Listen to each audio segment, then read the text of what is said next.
Alkisah di sebuah desa di daerah Jawa Tengah, hiduplah seorang janda atau Mbok Rondo paruh baya bernama Mbok Srini. Karena merasa kesepian, Mbok Srini sangat mengharapkan kehadiran seorang anak.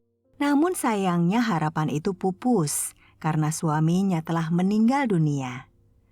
Meski demikian, tiap hari ia selalu berdoa pada Tuhan agar dianugerahi seorang anak untuk menemani hidupnya.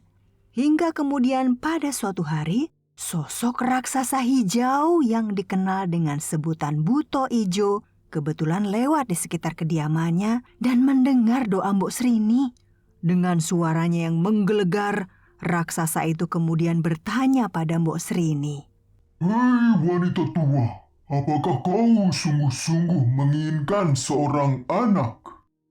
Mbok Srini terkejut mendengarnya. Iya, benar demikian Buto Ijo. Aku ingin ada seseorang anak yang bisa menemani hari tuaku. Namun sepertinya hal itu tidak mungkin, mengingat usiaku yang sudah tua dan suamiku yang juga telah meninggal dunia. Siapa bilang tidak mungkin? Aku bisa mengabulkan keinginanmu dengan mudah. Tapi tentu saja ada syaratnya. Apakah kau bersedia? Tanya raksasa itu. Hah? Syarat? Baiklah, aku bersedia memenuhinya. Sahut Mbok Srini menjawab, walau hatinya ragu dan takut melihat sosok raksasa yang besar dan seram itu. Bagus, peliharalah anak yang nanti kuberikan padamu. Beri dia makan yang banyak supaya gemuk dan sehat. Kau bisa menikmati hidup ditemani olehnya selama 15 tahun lamanya. Tapi begitu usianya menginjak 15 tahun, saat itulah aku akan menjemputnya. Ucap si raksasa dengan suara menggelegar. Tidak ada pilihan lain. Mbok Srini sudah terlanjur mengatakan bersedia menerima persyaratan dari Buto Ijo. Begitu mendengar persetujuan dari Mbok Srini, raksasa hijau itu lalu memberinya segenggam biji mentimun untuk ditanam. Meskipun ada perasaan bingung, Mbok Srini menerima biji mentimun itu. Setelah raksasa itu pergi, Mbok Srini pun mengikuti saran si raksasa untuk menanam biji mentimun yang didapatkannya. Biji itu kemudian tumbuh dan berbuah dalam waktu yang sangat singkat. Dalam beberapa hari saja, pohon mentimun tumbuh dengan buahnya yang sangat besar, siap untuk dipanen. Saat memanen mentimun itulah, Mbok Srini dibuat terkejut. Karena ketika sedang memetik salah satu buah mentimun, di dalamnya terdapat seorang bayi perempuan yang sangat cantik. Bayi itu kemudian dinamai Timun Mas, karena ia lahir dari mentimun yang berwarna keemasan. Mbok Srini merawat Timun Mas dengan penuh kasih sayang. Hingga tanpa terasa, waktu berlalu dengan cepat. Tibalah saat Timun Mas telah berusia 15 tahun. Di tengah rasa bahagianya memiliki seorang anak, Mbok Srini selalu merasa khawatir si raksasa akan datang kembali menagih janjinya untuk memangsa gadis itu. Tidak kehilangan akal, Mbok Srini pun kemudian mencari cara demi bisa menyelamatkan Timun Mas agar tidak menjadi santapan si raksasa. Hingga kemudian saat Buto Ijo benar-benar datang dan menagih janji, Mbok Srini pun kemudian menjawab, "Sabarlah sedikit, aku akan menyerahkannya padamu tentu. Tapi apakah kau mau? Tubuhnya saat ini masih kecil dan kurus. Aku rasa ia belum cukup lezat untuk kau makan," kata Mbok Srini. Mana dia? Biar aku lihat, kata si raksasa. "Oh, sayangnya dia sedang tidak ada di rumah. Tapi percayalah padaku, kau kembalilah 2 tahun lagi. Aku jamin saat itu ia sudah gemuk," jawab Mbok Srini. Raksasa itu percaya pada perkataan Mbok Srini. Dia sempat membatin. 2 tahun bukanlah waktu yang lama. Begitu pikir raksasa. Sepeninggal si raksasa, Mbok Srini kemudian memutar otak, mencari cara, mencari akal untuk menyelamatkan Timun Mas. Ia juga terus berdoa agar Tuhan memberinya jalan keluar. Hingga pada suatu malam, Tuhan pun menjawab doanya. Mbok Srini bermimpi bertemu dengan seorang pertapa di gunung. Pertapa itu meminta Timun Mas untuk menemuinya dan mengatakan bahwa ia akan menolong Timun Mas.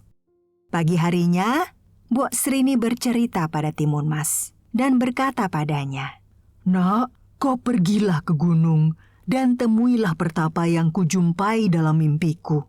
Ia akan menolongmu agar bisa terbebas dari raksasa itu."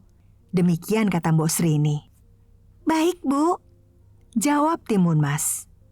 Akhirnya, tanpa menunggu waktu lama, berangkatlah Timun Mas ke sebuah gunung di mana pertapa itu berada. Setelah berhari-hari mendaki, Timun Mas akhirnya mencapai puncak gunung. Di sana benar saja, ia melihat ada seorang lelaki tua berambut putih.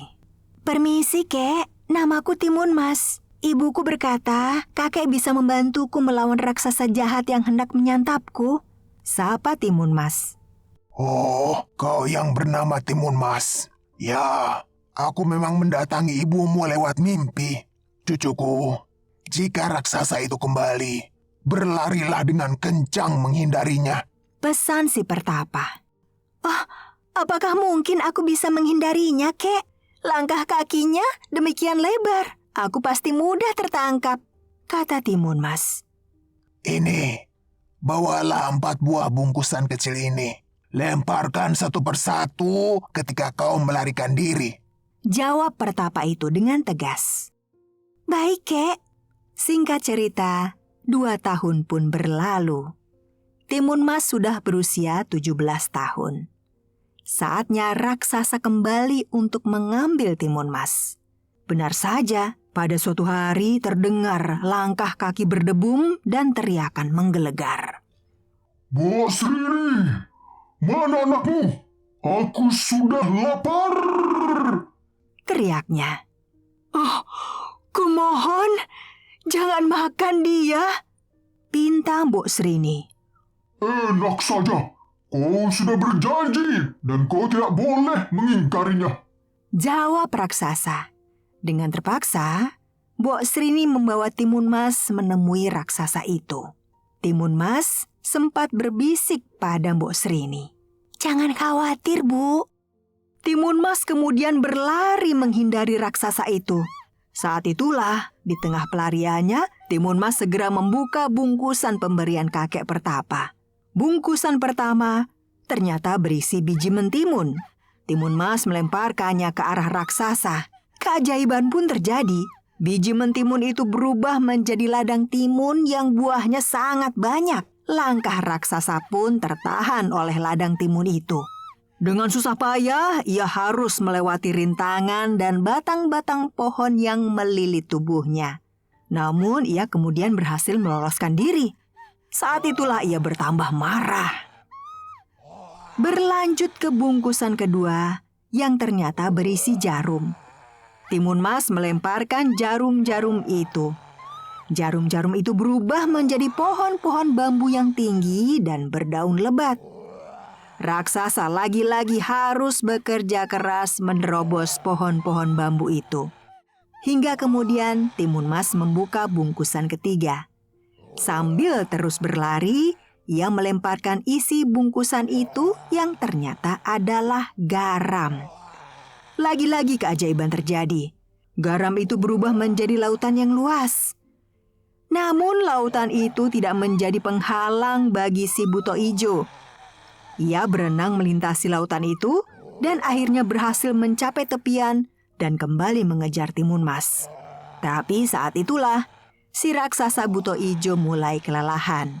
Namun ketika ia kembali mengingat lezatnya daging Timun Mas, ia lagi-lagi bersemangat berlari. Timun Mas ketakutan melihat tekad raksasa itu. Hanya tinggal 1 bungkusan terakhir. Bungkusan terakhir adalah harapan satu-satunya bagi Timun Mas. Sambil berdoa, Timun Mas membuka bungkusan keempat. Dan ternyata isinya adalah terasi. Sekuat tenaga, Timun Mas melemparkan terasi itu ke arah raksasa.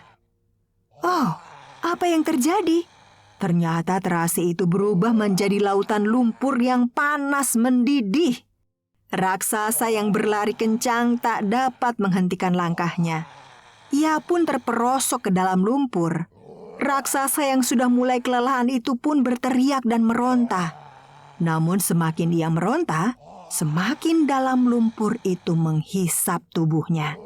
Hingga akhirnya ia tenggelam ke dalam lumpur panas. Melihat itu, Timun Mas kemudian menghentikan langkahnya. Ia merasa sangat lega dan bersyukur karena berhasil menyelamatkan diri sekaligus melumpuhkan si raksasa hijau. Dengan kelelahan, ia lalu berjalan pelan menuju ke rumahnya. Mbok Srini yang terus menangis peninggal Timun Mas merasa sangat bahagia melihat kepulangan putrinya. Mereka akhirnya berpelukan dan mengucap syukur pada Tuhan atas pertolongannya. Sejak saat itu, Mbok Srini hidup berbahagia bersama Timun Mas. Itu tadi teman-teman, kisah Timun Mas. Jangan lupa like dan komen jika kalian suka. Berikan dukungan kalian dengan subscribe dan follow Cerita Gantari ya teman-teman. Terima kasih dan sampai jumpa pada kisah berikutnya.